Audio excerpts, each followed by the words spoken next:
About ISKCON movement, sir has already said a lot of things. I am not here to speak much about ISKCON and all. But being an educationist, being into teaching field for more than 15 years, I would like to stress on two things. One is about 3S. 3S, basically, we were very much connected to. We means parent community. Those 3S were studies, sports and spiritualism. We were equally good in studies with whatever resources we had during our days. We were very good in sports. I am not speaking about the sports which was within the 400 meter yard. I am speaking about everything which includes climbing up the tree, jumping the things, running away here and there, playing hide and seeks. I am speaking about every form of games, and I am speaking about spiritualism. These three things we were highly connected. You go back to the home, think whether we followed all those things. Because for us, everything was our parent. Whatever parent told us, we followed it like anything. But today, our kids are facing a lot of distractions. It's again the time where we belt up, chin up, and run behind these kids. Because today, parent is basically focusing on studies. Focus has diluted towards sports. It is very much diluted towards spiritualism. You go to temples and all. Every Thursday I go to Rayar Mata. Whenever I go to Rayar Mata, I literally feel bad. Whenever I go to Hanuman temple on Saturday, I really feel bad. I am not speaking about religion and all here. Let us be belonging. We may belong to any religion. When I go to that temple, I hardly find kids. I don't see school-going kids. I see 70% people who are above 50. If I take the ratio, more than 70% are above 50. Between 30 to 50, there are around 40. Hardly 10% kids I see visiting temples and all. And when these kids grow up, I am worried whether my culture will be taken to the next generation or not. I need to question myself. So academics is important.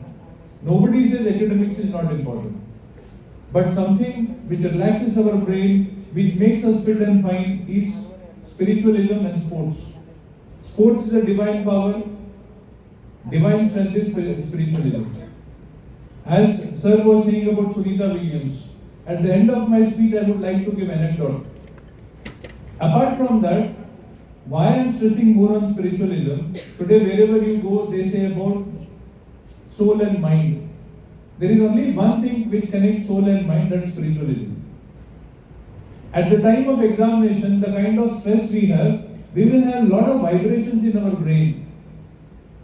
But if you are spiritually strong, if you believe on the existence of some supernatural power, you will feel those vibrations would be very less.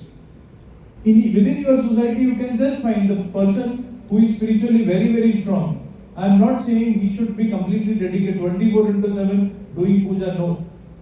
But if you believe on that supernatural power, and if we believe that yes, I have done the puja and I have done something good in my life, you see the kind of appearance that fellow has, you compare that appearance with somebody else. The person who is spiritually strong, he will always be cool and composed. I said the reason is spiritualism connects mind and soul. The person's mind and soul, if it is connected, he can do wonders. So I humbly request all the parents, academics is important. But always understand India is becoming a hub of diabetes. After Australia, we are becoming the hub of cancer. Why? Because we are taking children away from the basic things. Indians were known for joint families. Today we have come to nuclear families. Go to Bangalore, nuclear families concept has dissolved now. It has become single family now. Husband stays separately, wife stays separately, kids will be somewhere else, hostels and all. So things are getting diluted. India and China, only two countries were known for joint family system. Now it is not found. So very small crowd. But if an initiative is taken from our side, I think we can do something good at least for these kids. I don't know about the kids who are outside this room. So As I said, spiritualism is very important. What anecdote I would like to take from the real life? I never thought that I would be in teaching profession and I would be holding chalk and duster. Because since childhood I have seen only one color, that's olive green. My father was in army, he served for almost 36 years. No other than army, air force, navy, no other professions I ever saw. So I grew up in that area. When my father fought Kargil war, when he went to Dras and all, we were staying in SF quarters, Belgaum. SF means where we cannot take families, they put us in SF quarters. And everybody who fought the war, there was only one divine power, that was spiritualism. And trusting on the person working with them. Only these two things took them away. I cleared UPSC, because of medical I got rejected. Thereafter I switched back to teaching. I started training many of my students to join armed forces and all. There was one Muslim boy. He's still serving in army. He is currently posted in Nagaland. His name is XYZ. Let me not take the name. It is little confidential. His story even appeared on Aaj Tak.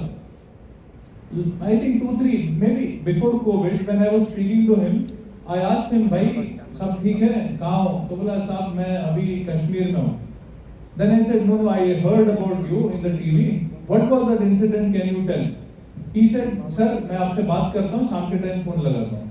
Evening time he called, and when me and that boy we were speaking to each other, he said, "Sir, recently we were allowed to go ahead and we had a patrolling party and we were surrounded with. Later on we got to know that we are surrounded with the terrorists. One day they were without the food, and you know temperature at that time maybe -5, -6 degrees Celsius. They were without food, and the condition during that time would be so horrible. Even a small noise, even if you sneeze, your life is gone. So people who are posted at border, you have to understand. Here I can speak, I can sneeze. Sneezing is also not allowed, because the moment you sneeze, that environment is so quiet that even your small sneeze will be audible to your enemies, and they can trace and they can run down.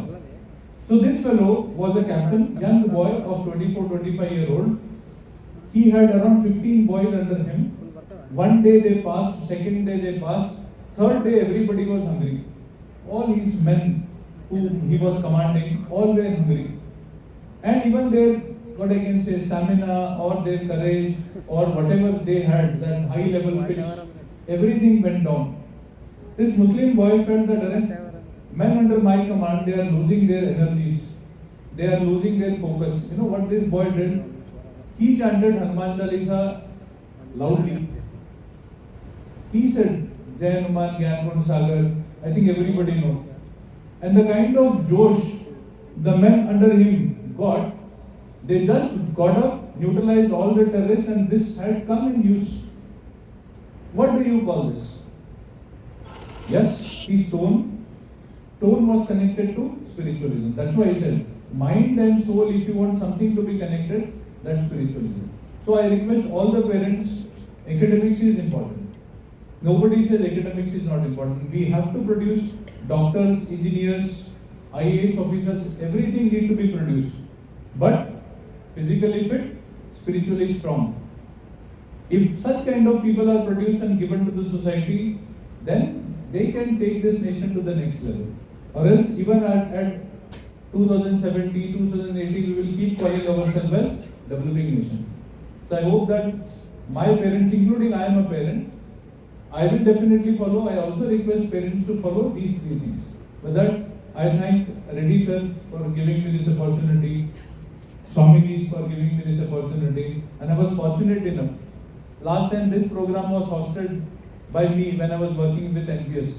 I never thought that this year I will be invited here as a guest. That's again destiny. We cannot work against destiny. So once again, thank you. And sir is a person who keeps dragging me wherever I go. Once again, thank you, sir. Thank you, everyone.